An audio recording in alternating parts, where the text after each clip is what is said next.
I'm joined now by political analyst Ronnie Chatah, who was an academic at the American University of Beirut. He also hosts, I believe, the Beirut Banyan podcast about life in the Lebanese capital. Welcome, Ronnie. Let's just start with that. The statements made by the Deputy Chief of Hezbollah, Naim Qassam. The group's got no leader. Qassam says that he wants a peace deal, but hasn't suggested that, as in previous statements, that it needs to include a ceasefire in Gaza. Do you see that as a changing position now coming from Hezbollah? I look at it differently. From October 8th last year until Hassan Nasrallah's death, there was no indication that there would be an uncoupling of a ceasefire in Lebanon away from a ceasefire in Gaza. These are reports that have emerged since Hassan Nasrallah's killing. The first report, I think, came from the foreign minister, or the acting foreign minister, who went on CNN and said something to the effect of Nasrallah was on board for a 21-day ceasefire signed on by the Americans and the French. Add to that, in recent days, there has been a Hezbollah MP as well, Haj Ali Hussein, who said something similar. In other words, a ceasefire is a priority. And today, Naim Qassam, which is what you mentioned, saying that a ceasefire is necessary. But add to that, there's no clarity whether or not that is a serious uncoupling from what's happening in Gaza.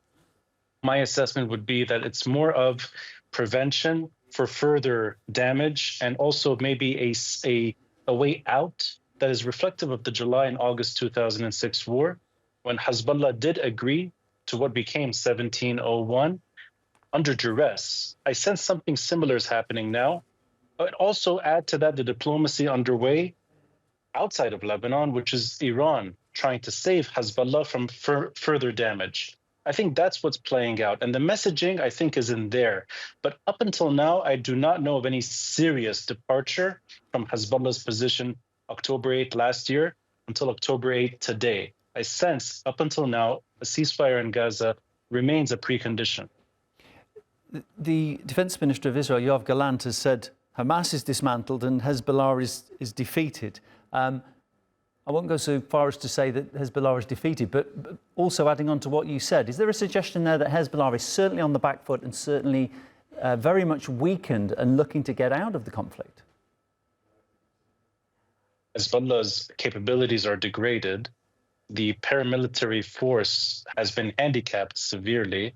Its entire command structure has been eliminated.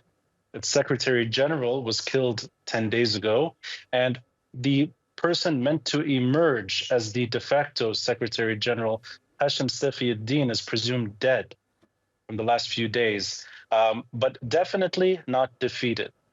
The momentum is still there, and Hezbollah is proving itself in southern Lebanon. There have been Israeli soldier casualties, I think upwards to 20 at the moment, and their capabilities don't necessarily require a sophisticated communications network that was destroyed 3 weeks ago with their pager network exploding literally in their hands. They're still able to fight. And these autonomous cells, if you will, are proving themselves capable.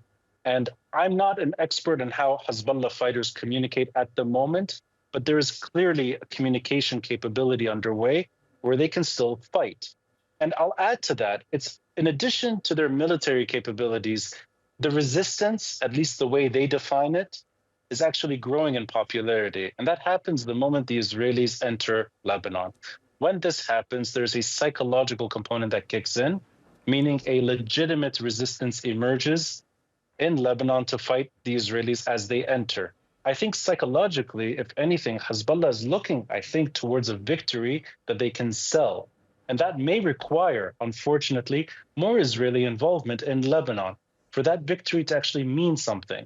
And I worry that the Israelis, as they seek an upper hand and have proved themselves able to determine security realities through brutal force, I worry that the Israelis, the way they play out these security considerations, will make it much harder long-term for the Lebanese to actually find a governing, diplomatic, reasonable way out that inherits Hezbollah's infrastructure and prevents Iran from further intervention later.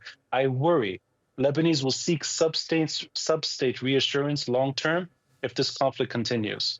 Ronnie, I'm really interested in what you said about with Israel coming in onto Lebanese territory, the way that creates a resistant mentality among the population. I'm fascinated. How would you assess the relationship and the approach of the Lebanese people towards Hezbollah? To what extent are they in support of them, or maybe very much against them? And how is that relationship changing as the conflict unfolds? And also, usually when people are under attack in a country, they would look to their own army to protect them. We're not seeing that coming from the Lebanese army. So who do Lebanese people look to as their protectors?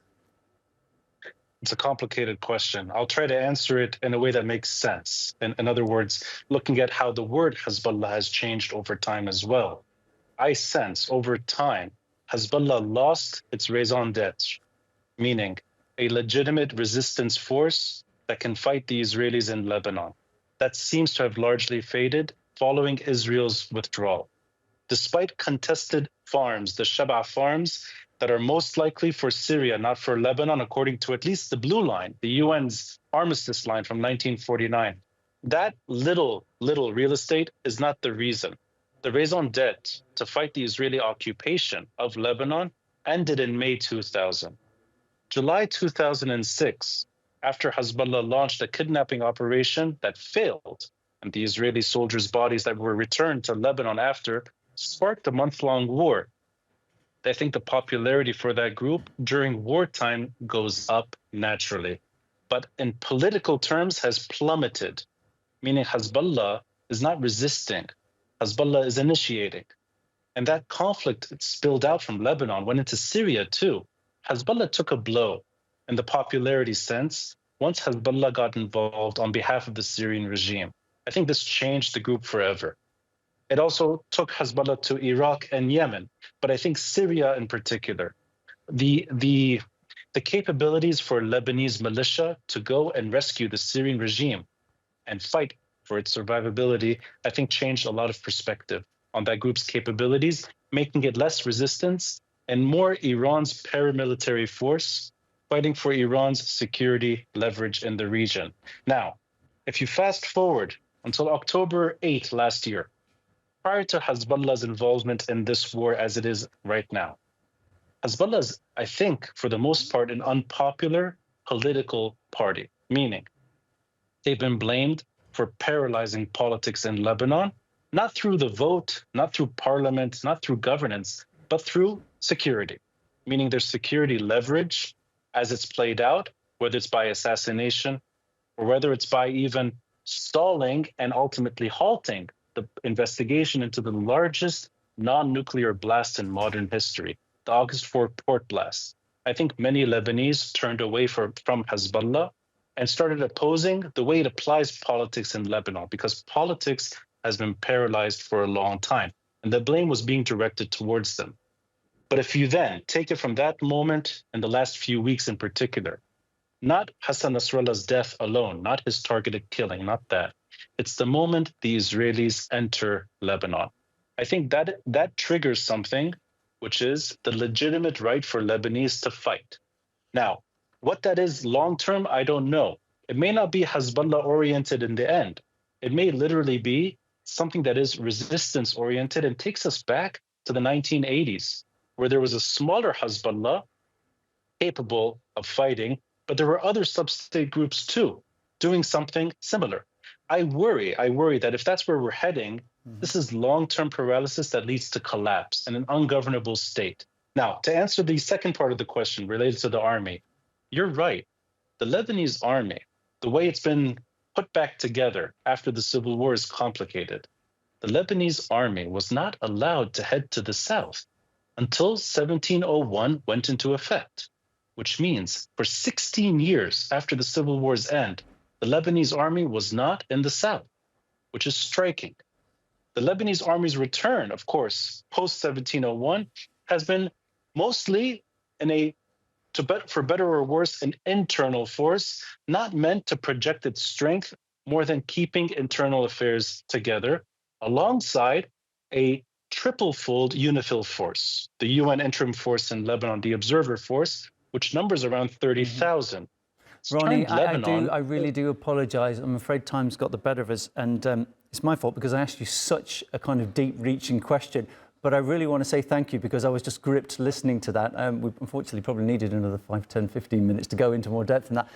Real pleasure to speak to you. With. Ronnie Chatah, political analyst, is my guest. Hopefully we'll speak again. My pleasure.